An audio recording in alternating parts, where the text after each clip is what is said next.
When Katie Taylor and Amanda Serrano faced off on April 30th, 2022, they were the first women to headline a boxing event at the historic Madison Square Garden.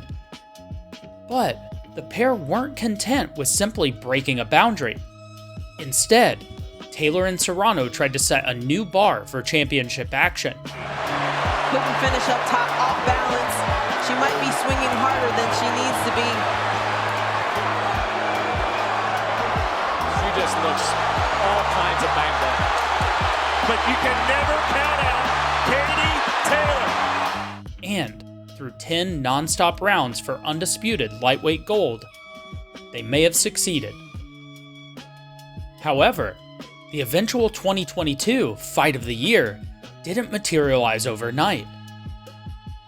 The women were linked to multiple canceled bookings before they finally shared the ring, amplifying the anticipation as each secured more elite-level wins and found themselves ranked as the top 2 pound-for-pound women in the world.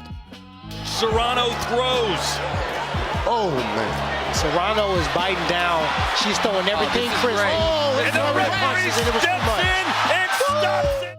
The WBC even created a one-off belt for the event, the Celtic and Boricua belt. While both athletes were multi-weight world champions, they carved significantly different paths to their showdown at the world's most famous arena.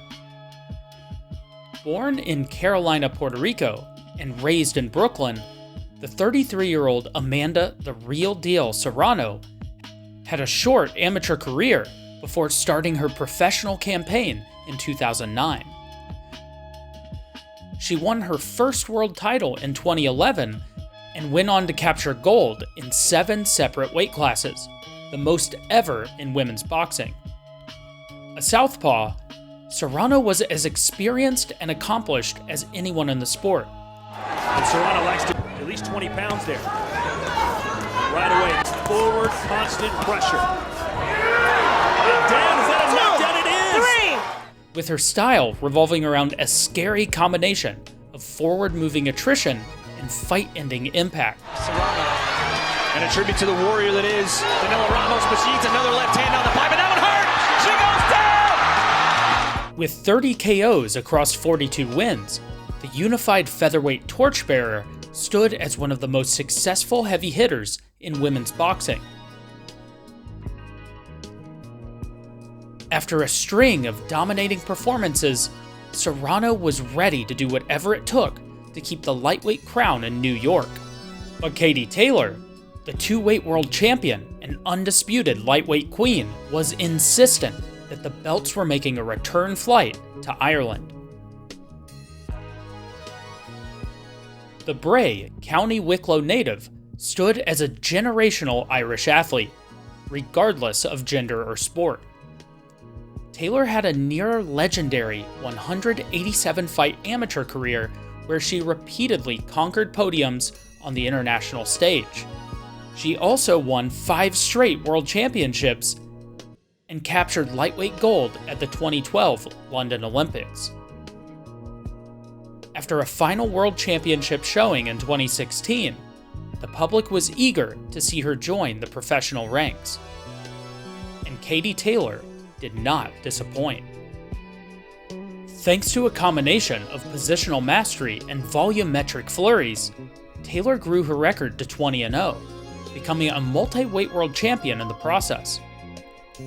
Though she wasn't the hardest hitter, her real weapon was technical consistency and active scoring across 10 rounds.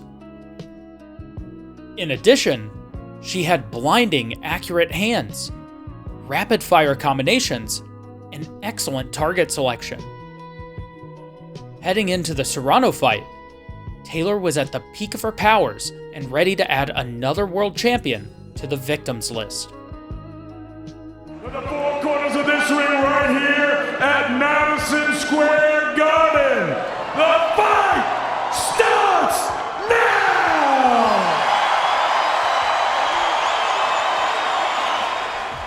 With the intensity at a fever pitch, the women marched forward to cap off the Ring Magazine's Event of the Year. From the opening moment of the bout, a clear, classic orthodox versus southpaw dynamic appeared: the battle for the outside foot position. This isn't required for opposite stance attacks to work, as our video on southpaw angles points out, but it is textbook and pretty reliable. By placing your lead foot outside of your opposite stance opponents, you can achieve clearer avenues for offense, most notably the cross through the middle, and better leverage with the lead hand to parry or jab over top. Additionally, it skews those same angles for the opponent, making you slightly safer in brief moments you hold that outside position. And you can tell how important this was by the way the women almost stepped on each other's feet during certain exchanges. But Taylor played it super smart by disengaging nearly every time Serrano would get a bite on the position. So, if Serrano tried to step outside, Taylor would L-step to gain space and quickly circle to correct the positional imbalance, or simply bounce away. But she didn't need massive movements to make this possible.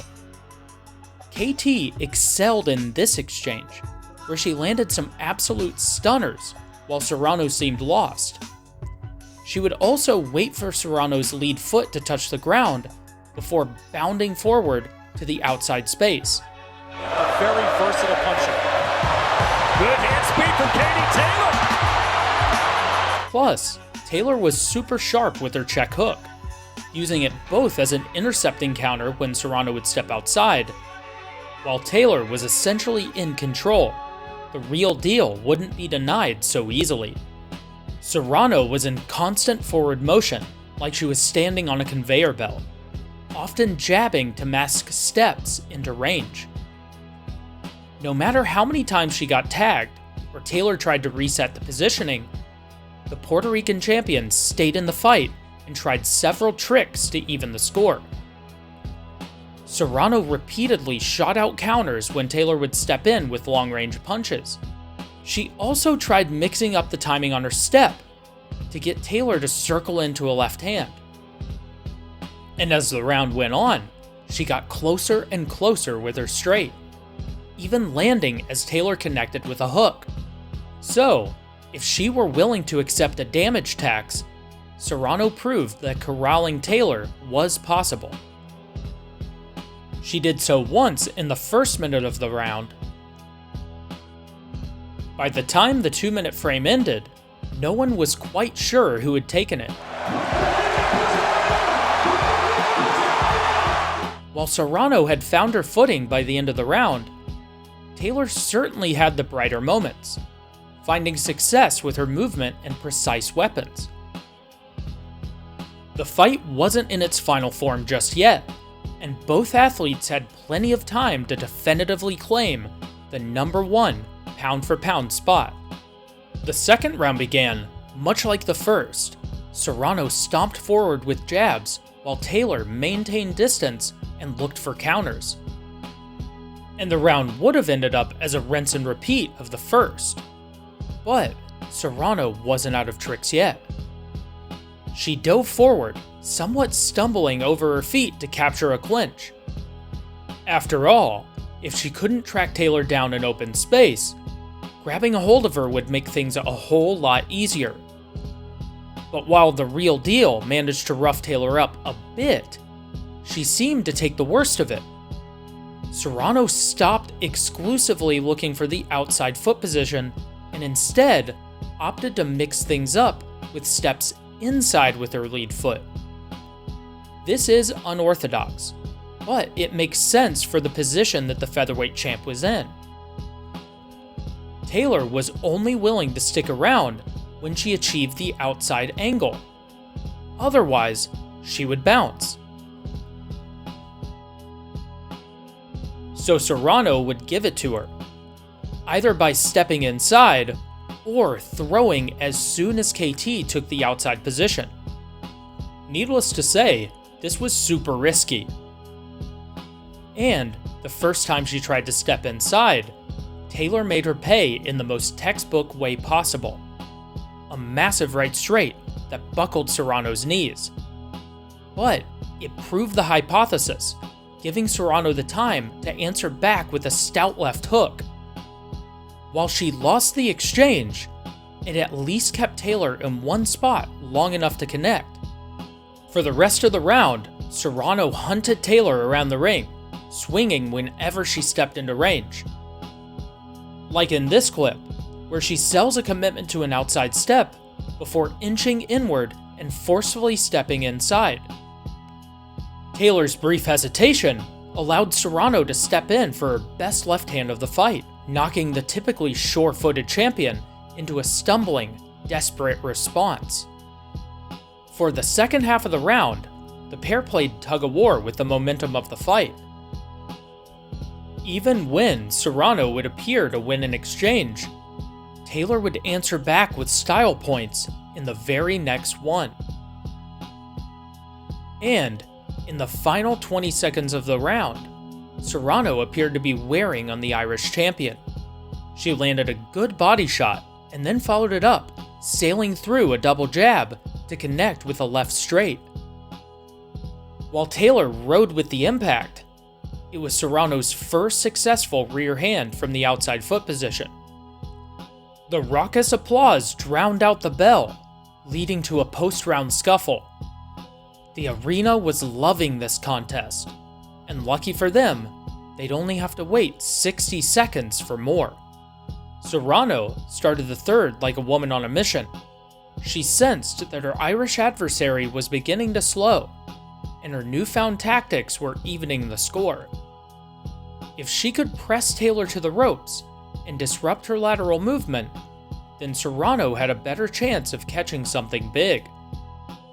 So, she turned the hostility up to 11, marching into range and responding to every punch Taylor threw. Plus, she showcased another wrinkle, the double cross. While it doesn't connect in this clip, it meets expectations. Move Taylor to the ropes. But, unfortunately for her, the Irish champ wasn't wearing down. She was about to level up, thanks to Serrano's relatively straightforward aggression. Serrano's battle-eager approach largely backfired and left a ton of defensive gaps. And for a champion like Taylor, even a slight error could be critical. Like this. So much effort from Serrano, who was almost running while punching. This especially paid off when Serrano began to dial things in later in the round, offering Taylor a life craft when the seas got choppy. And things did occasionally get worrisome for Taylor, who still had to be wary of Serrano's lead foot tactics. After all, the Puerto Rican was still mixing up her foot placement, which forced Taylor into volleys against the ropes. Here, Serrano stepped inside to land a hook, and rocked out of range from Taylor's punches. The pair traded hooks again, and then Serrano swarmed, landing a solid body shot. Or, in this other exchange, Serrano tried to put leather to liver, slamming a punch into the champion's core. Still, Taylor was winning most of the round with technical in-and-out boxing. Like in this clip, Taylor lands a beautiful right, while Serrano's glove whistles in the wind. And she was beginning to hold her ground on the outside foot battle, leading to this moment where Serrano trips while trying to capture the outside angle. And even though both athletes stumble, Taylor was immediately back in her stance. Even though the round had gone mainly Taylor's way, the closing seconds reminded everyone how even things actually were. The pair were unwilling to back down, every connection prompting forward motion and unbridled aggression.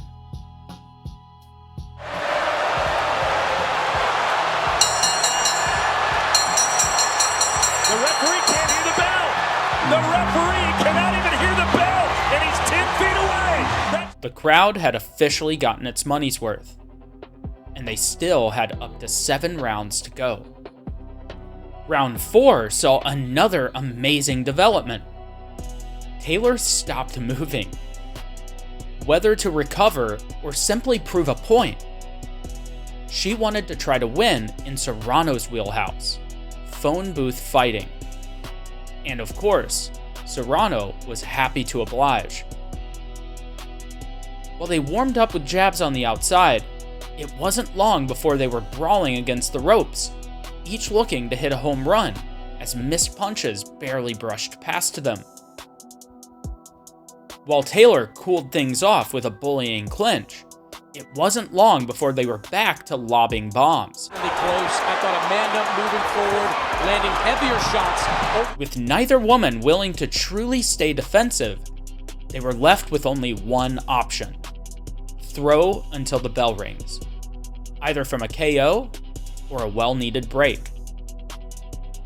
Regrettably for Taylor, this was precisely the type of fight Serrano was looking for the entire night, and she wasn't required to cut off the ring to get it. The unified featherweight champion found numerous solid connections, even while under fire. And though many of the exchanges seemed even on a rewatch, Taylor's backward motion started to read more like a survival mechanism than a tactical choice. The round ended with each woman eager for a 60-second rest. Plus, with the 5th round they were about to have, they were gonna need it. If the 4th was action-packed, then the 5th was like an asteroid hit center ring.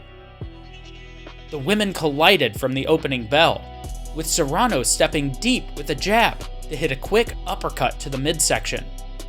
The pressure was working, and Taylor seemed just as insistent as in round 4 on trying to get the best of tit-for-tat trades rather than leaning on her movement. Serrano pushed Taylor back to the ropes with a right hand, and then all hell broke loose. The champions began unloading in the corner, each whipping shot a possible fight ender. But Serrano started to pull ahead, repeatedly planting damage while Taylor progressively hit air. Serrano crushed the champion with massive hooks, which momentarily tangled her in the ropes. Discombobulated and wearing fresh damage, the champion dove into a desperate clinch. But just like Taylor's lateral movement, her strength advantage in close also went missing. Serrano battered her way out of the clinch by smashing uppercuts to the body, eventually breaking loose to slam targets at every altitude. The champion looking like the ring was a rocking boat as she tried to find her bearing. Then Taylor answered back with punches of her own, catching Serrano with a nice right hand left hook before hopping out of range. But Serrano just walked forward like a Terminator, and Taylor was beginning to get beat down as she stumbled through the exchanges. She wasn't just getting caught at Serrano's range. She was standing head to head with one of the hardest punchers that women's boxing has ever seen. Best round of the fights. Katie's legs are straight. She's not even bending them. Blood from the nose of Katie Taylor from Amanda Serrano here. She's looking bloody. Katie Taylor is hurt. Katie Taylor is hurt. She's holding on for dear life. Look at Amanda Serrano. Amanda's hammering away. Katie's trying to hold on. Serrano could smell the blood from a mile away and went after Taylor with everything she had. Forget the kitchen sink. She'd throw the whole house if she had to. Yeah, we wondered if Amanda Serrano's power would go up to 135, and the way it has below 130, it absolutely has. Look at the Puerto Rican sensation go! The crowd went berserk as the Puerto Rican boxer was just a few connections away from becoming undisputed.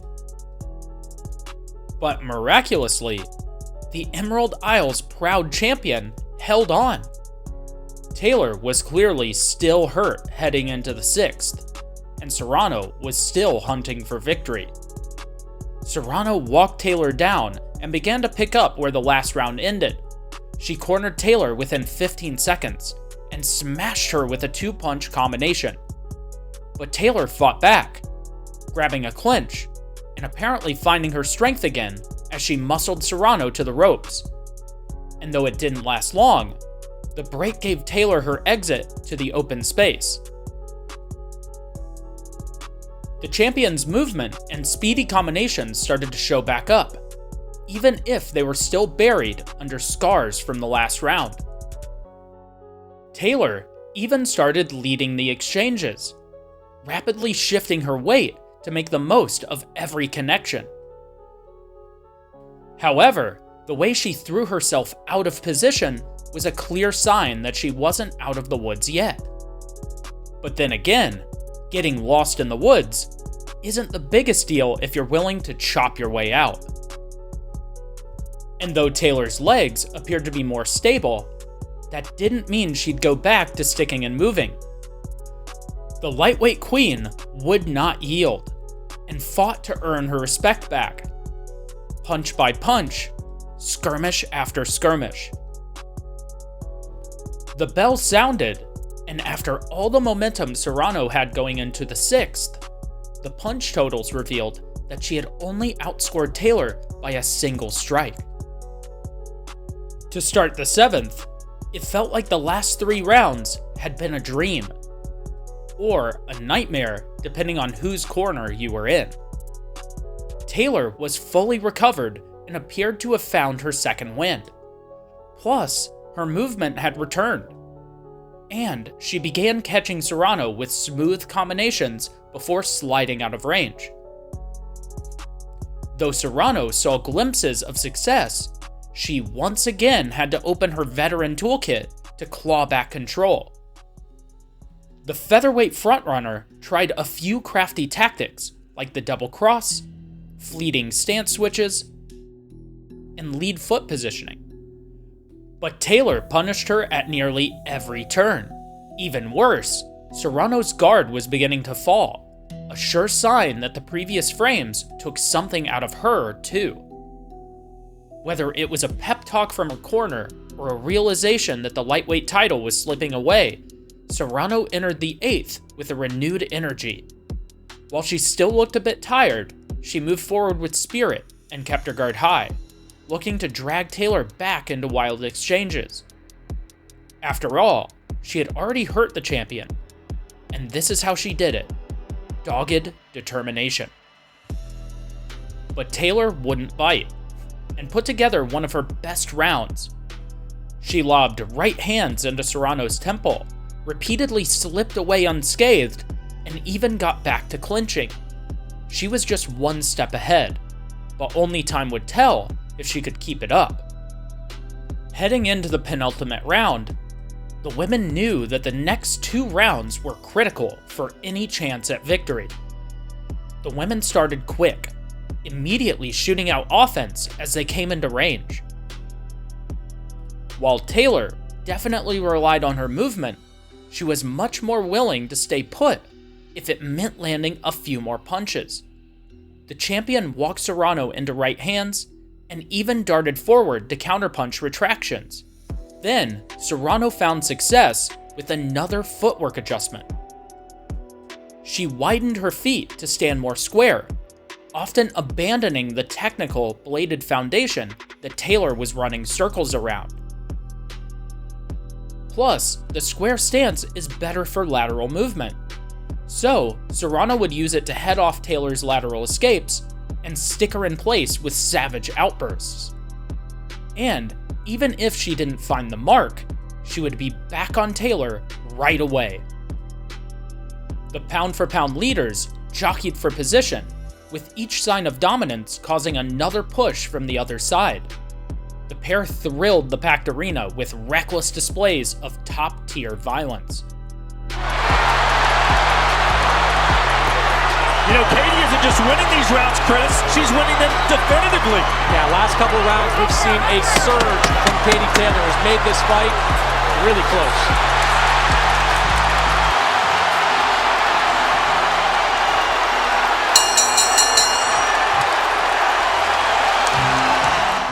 bell sounded, and Serrano was feeling good as she walked back to her corner, encouraging the crowd to get even louder.